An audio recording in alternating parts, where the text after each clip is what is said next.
लेकिन सबसे इम्पोर्टेंट है मौसम का बदलाव। मौसम के बदलाव से नाक में काफ़ी सूजन होती है और नेजल जो हमारा जो नाक का जो नली होती है वह क्रैक करता है। क्रैक करने के बाद वह नाक से खून गिरता है। सबसे पहले क्या है कि नाक को पिंच करना है, नाक पिंच करके और थोड़ा सा झुक जाना है 90 डिग्री से, तो ब्लीडिंग का काफ़ी कम चांसेस चल रहा है। उसको बोलते हैं रिफ्लक्स फेरेंजाइटिस। गले में हमेशा लगेगा कि कुछ फंसा हुआ है, कुछ अटका हुआ है, कुछ स्टिक कर रहा है। तो वह जो होता है वह रिफ्लक्स पेट की गर्मी से होता है। तो वो खांसी जो ड्राई कफ बोलते हैं हमको, उसमें लोग बहुत सारे एंटीबायोटिक्स ये सब खाने लगते हैं। उसमें कोई एंटीबायोटिक्स सब ज़्यादा खाने की ज़रूरत नहीं रहती है। उसका खान पान सही करना पड़ता है, जिससे वो खांसी ठीक हो जाती है।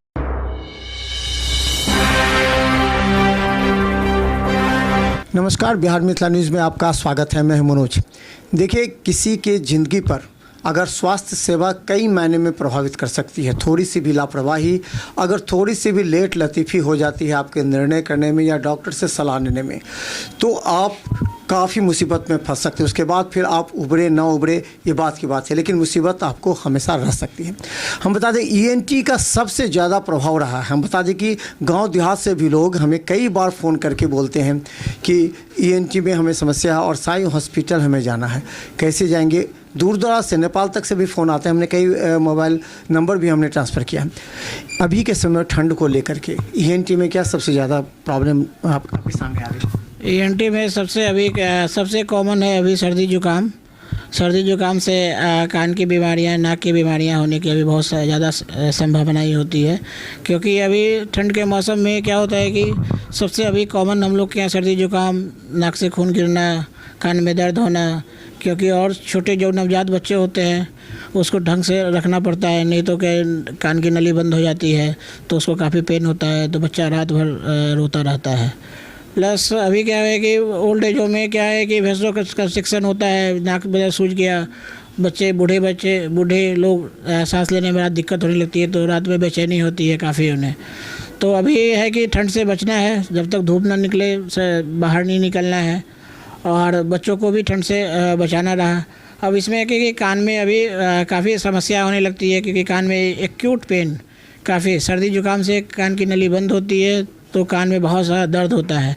बच्चे रात में एक एक चिल्लाने लगते हैं, बड़े बच्चे हो या छोटे बच्चे हो एक एक चिल्लाने लगते हैं। तो उस समय कान में ना कोई तेल, पानी, ड्रॉप्स कुछ भी नहीं डालना है।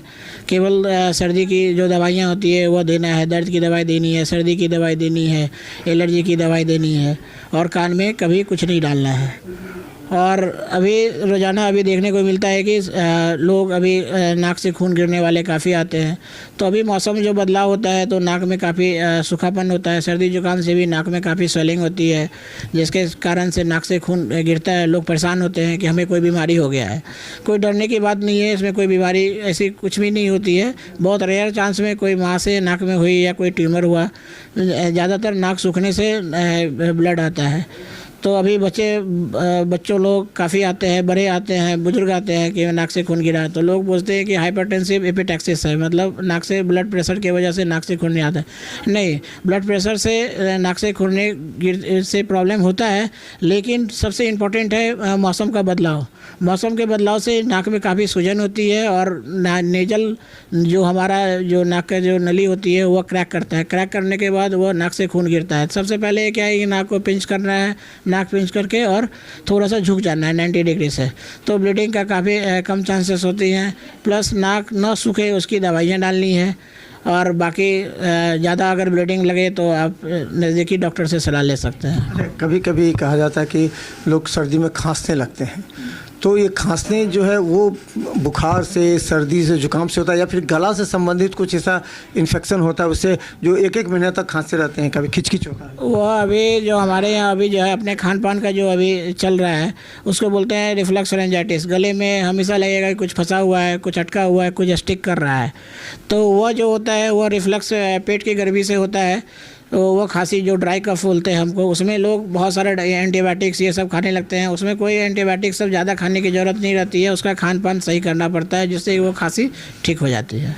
यानी कि खांसी जो होती है, खिचखिच जो गले में होती है, वो खान पीन की वजह से, तो गैस की दवा खाने से, इस तरह की दवा से, गैस वैस की दवा खाने से और सब लाइफ स्टाइल मॉडिफिकेशन से वो सब ठीक हो जाती है।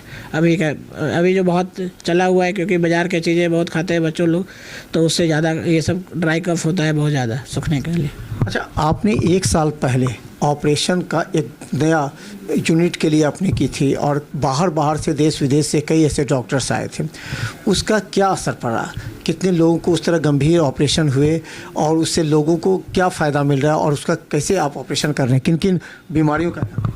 हम लोगों ने एक मेगा कैंप किया था जिसमें ईएनटी के सबसे प्रसिद्ध डॉक्टर्स जयपुर से डॉक्टर सतीश जैन आए थे, जिसमें हम लोगों ने लगता है कि 30 ऑपरेशंस लगभग हमने किया था, जिसमें एक अवेयरनेस प्रोग्राम था। वो अवेयरनेस का मतलब होता है कि आपको अगर नाक में कोई दिक्कत हुई, नाक से ब्लीडिंग हो रही है, नाक बंद हो रहा है, तो यह ना समझे कि मुझे सर्दी जुकाम ही केवल है। उसका हो सकता है कि आपको नाक में कोई मांस हो, या हो सकता है कोई ट्यूमर हो, या और भी गंभीर बीमारियां हो सकती है।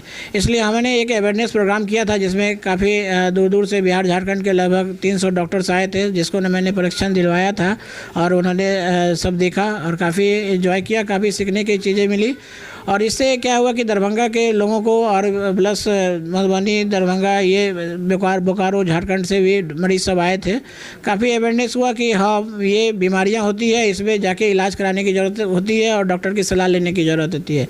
काफ़ी मैंने अवेयरनेस प्रोग्राम किया। फिर मैंने सोच रहा हूँ कि दूसरा कुछ ऐसा फिर कान के कोई अवेयरनेस प्रोग्राम करूँ। क्या लगता है कि अभी किस तरह के गंभीर ऑपरेशन आपके यहाँ हो रहे हैं और किस तरह की सुविधाएं हैं आपके यहाँ? आधुनिक मशीन? मेरे यहाँ नाक कान का जो नाक कान और गला के संबंधित सभी बीमारियों का इलाज मेरे यहाँ होता है। कुछ जाने की नहीं है, केवल हम लोगों ने कैंसर सर्जरी अभी स्टार्ट किया है। कैंसर सर्जरी अभी स्टार्ट किया है, उसमें भी जो अभी प्राइमरी जो कैंसर होता है उसका ट्रीटमेंट हम लोग अभी कर रहे हैं। बाकी नाक कान गला का तो काफ़ी वर्षों से कर रहे हैं, उसमें और कोई नया कोई इन्वेंशन कुछ ऐसा आया नहीं है। उसको अभी कॉकलियर इम्प्लांट भी हम लोगों ने किया है। जो बच्चे जन्म से मुख बधिर होते हैं उसका इम्प्लांट किया है। अभी 8-10 मेरे यहाँ इम्प्लांट हो चुका है। अवेयरनेस है क्योंकि गवर्नमेंट का फंड काफ़ी उसमें लगता है, गवर्नमेंट की सुविधा नहीं रहती है, जिसके कारण से मरीज़ को हम लोग बहुत कन्विंस नहीं कर पाते हैं, जो बाहर जाना पड़ता है। आयुष्मान की सुविधा आपके यहाँ है? हाँ, आयुष्मान की सुविधा है। आयुष्मान की मैंने पूरे इंडिया में सबसे ज़्यादा ऑपरेशन किया हुआ आयुष्मान से। अच्छा, एक टॉन्सिल को लेकर के ज़्यादा भी आ रहा है कि टॉन्सिल का क्या उपाय है? टॉन्सिल के लिए अगर प्रारंभिक स्टेज में है या फिर उसका क्या उपाय, ऑपरेशन है या फिर और? देखिए, टॉन्सिल कोई बीमारी नहीं होती है। टॉन्सिल एक नॉर्मल टिश्यू है जो गले में होती है। उसको लोग बहुत जगह बोलते हैं कि बीमारी होगी, बीमारी नहीं है। टॉन्सिलाइटिस, टॉन्सिल में कोई इन्फेक्शंस होता है, टॉन्सिलोलिथ हो गया या टॉन्सिल में एक्यूट कोई इन्फ्लामेशंस हो गए, ढेर तरह का टॉन्सिल होता है।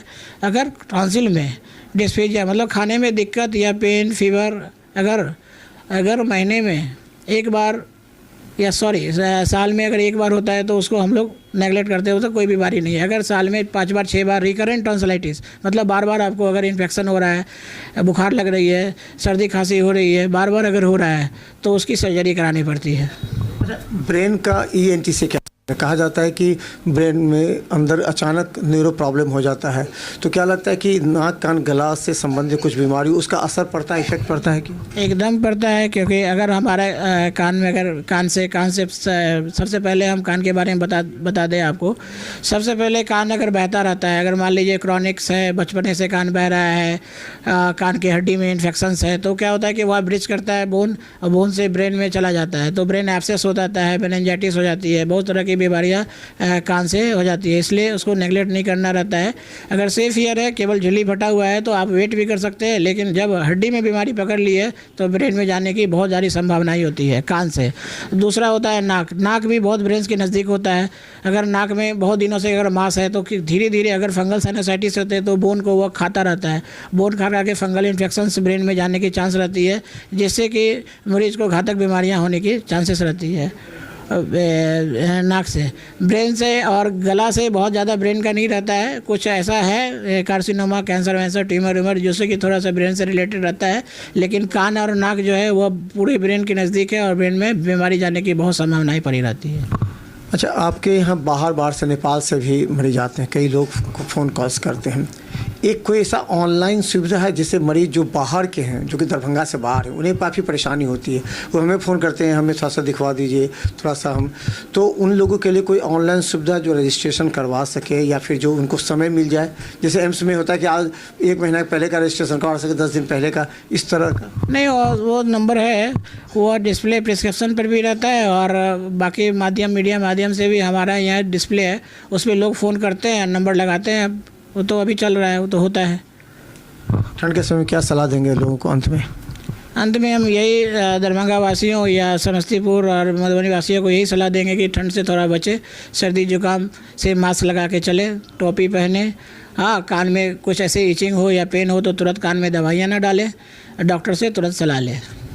तो हम बता दें, ENT specialist doctor Manoj Kumar जो लगातार पूरे मिथिलांचल ही नहीं, नेपाल तक से मरीज यहाँ आते हैं। यहाँ काफ़ी लंबी भीड़ है, इसलिए कि यहाँ विश्वास है, जहाँ भीड़ होती है वहाँ विश्वास अधिक होती है। हालांकि आपको धैर्य रखना पड़ सकता है क्योंकि आपका समय कीमती है, लेकिन डॉक्टर एक एक मरीज़ को बारीकी से देखते हैं, उसके बाद इलाज या फिर ऑपरेशन करते हैं। यहाँ साईं हॉस्पिटल में हर तरह की सुविधा है, आधुनिक सुविधा से, आधुनिक मशीनों से आपके आँख, नाक, कान, गला का इलाज और ऑपरेशन होता है। तो देखते रहिए बिहार मिथिला न्यूज़, क्योंकि जो टीवी स्क्रीन पर नंबर चल रहा है, आप उस पर निश्चित तौर पर आप पहले से अगर आप नंबर लगाते हैं तो आपको इस ठंड में परेशानी झेली नहीं पड़ सकती है। जिस दिन नंबर मिले उस दिन ही है। धन्यवाद। ठीक है, धन्यवाद मनोज जी, बिहार मिथिला न्यूज़ को धन्यवाद।